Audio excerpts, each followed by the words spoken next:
મિત્રો જે લોકોના પ્રોબ્લેમ હોય ને કે મારો સિબિલ સારો છે, મને લોન નથી મળતી, હું નોકરી કરું છું, મને લોન નથી મળતી, તો મારે શું કરવું જોઈએ કે જેથી મને લોન મળે અથવા એવી કઈ કંપની છે જે મને લોન આપી શકે? તો આવા કોઈ પણ તમને સવાલ હોય ને તો આ વિડીયો તમારા માટે છે. તો ચાલો શરૂ કરીએ. વિડીયો એન્ડ સુધી જોજો, તમને બધી જ માહિતી આપીશ અને એપ્રુવલ લેવા માટે શું ધ્યાનમાં રાખવું ને એની વાત પણ હું વિડીયોના એન્ડમાં કરીશ. તો ચાલો શરૂ કરીએ.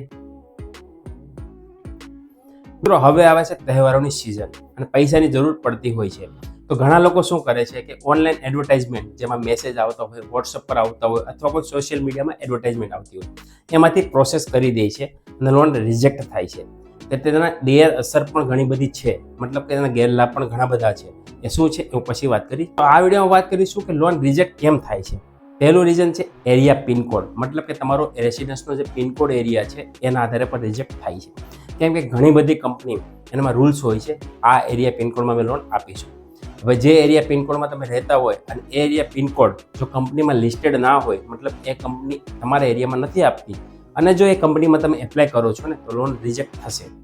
તો આ એક ઓપ્શન છે. બીજું, તમારી પ્રોફાઇલ.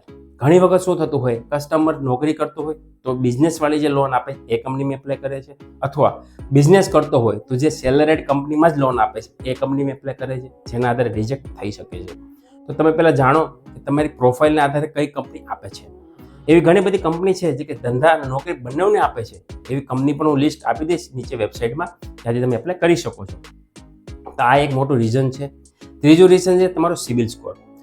સિબિલ સ્કોર જનરલ વાત કરું ને તો 720થી વધારે હોય ને તો વધારે સારું લોન એપ્રુવલ આવવાના ચાન્સ વધી જશે.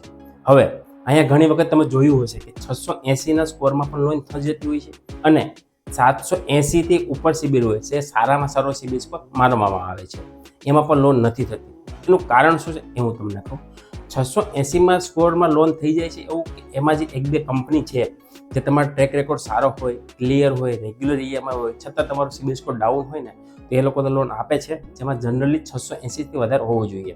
એવી કંપની જે લિંક ડિસ્ક્રિપ્શનમાં આપેલી છે ત્યાંથી તમે કરી શકો છો. પણ ઘણી વખત તમે જોયું હશે કે સિબિલ 750 મતલબ કે 780થી વધારે છે, 800 પણ હોય તો એ લોકોને પણ લોન નથી મળતી. એનું કારણ કે તમારો સિબિલ સ્કોર છે તો બની શકે કે નવો હોય, મતલબ કે 3 કે 4 મહિનામાં જનરેટ થયો હોય, અથવા તમે કોઈ છેલ્લા 3 કે 4 મહિનાની અંદર કોઈ પણ લોન લીધેલી હોય, એમાં ગોલ્ડ લોન હોય, કન્ઝ્યુમર લોન હોય કે કોઈ પણ પ્રકારની લોન લીધેલી હોય.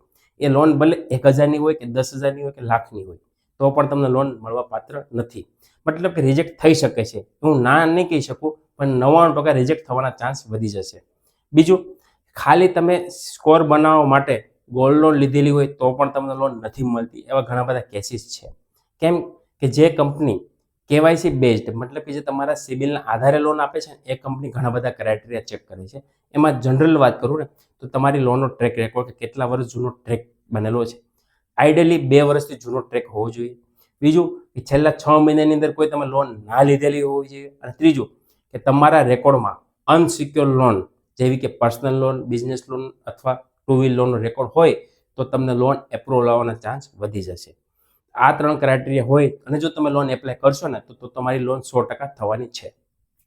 હવે વાત કરીએ, ઠીક છે આ તો બધી વાત ખબર જ છે, પણ એવી કઈ કંપની છે, વેબસાઇટ છે કે જ્યાંથી હું ડિટેલ્સ ભરું અને મને ખબર પડી જાય કે મારી લોન કઈ કંપનીમાં ચાન્સીસ છે. એના માટે પણ વેબસાઇટ છે, 2 વેબસાઇટ છે, બંને લિંક ડિસ્ક્રિપ્શનમાં આપી દઈશ. જ્યાંથી તમે તમારી વિગતો ભરશો ને તો એના આધારે તમને ફિલ્ટર કરીને આપી દેશે કે તમારી પ્રોફાઇલના આધારે એમાં એરિયા પિનકોડ, ઓક્યુપેશન મતલબ કે નોકરી કરો છો કે બિઝનેસ કરો છો અને તમારી ઇન્કમ કેટલી છે. આ 3 ક્રાઇટેરિયાને આધારે તમને કંપની સજેસ્ટ કરશે. જે કંપની સજેસ્ટ કરે છે ને એ કંપનીમાં જો તમે એપ્લાય કરશો ને તો એપ્રુવલ આવવાના ચાન્સ વધી જશે. ઠીક છે. હવે જે નથી, પિનકોડમાં નહીં હોય, સિબિલ ઓછામાં નહીં આપતું હોય અથવા તમારા ઓક્યુપેશન મતલબ કે નોકરી ધંધાવાળાના આધારે નહીં આપતું હોય, એ તમને કંપની નહીં શો કરે. તો જેના આધારે તમને આસાની રહે છે કે કઈ કંપનીમાં એપ્લાય કરીશું અને લોન એપ્રુવલનો ચાન્સ વધી જશે. બીજું, આ બધી કંપની ફ્રી છે, કોઈ પણ ચાર્જ નથી, તો તમે ત્યાંથી ચેક કરી શકો છો અને એપ્લાય પણ ત્યાંથી જ તમારે કરવાની રહેશે.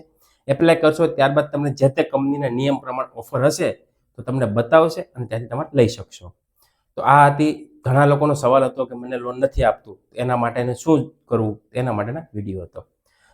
મિત્રો, માહિતી સારી લાગી હોય ને તો લાઈક જરૂર કરી દેજો આવી જ માહિતી માટે, અને તમારા મિત્ર સર્કલને જરૂરથી શેર કરો કે જેથી તમને જરૂર હોય તો એને મદદ મળી રહે. તો મળીએ નવા વિડીયોમાં નવા ટોપિક સાથે. ત્યાં સુધી ધન્યવાદ. જય હિન્દ, જય ભારત.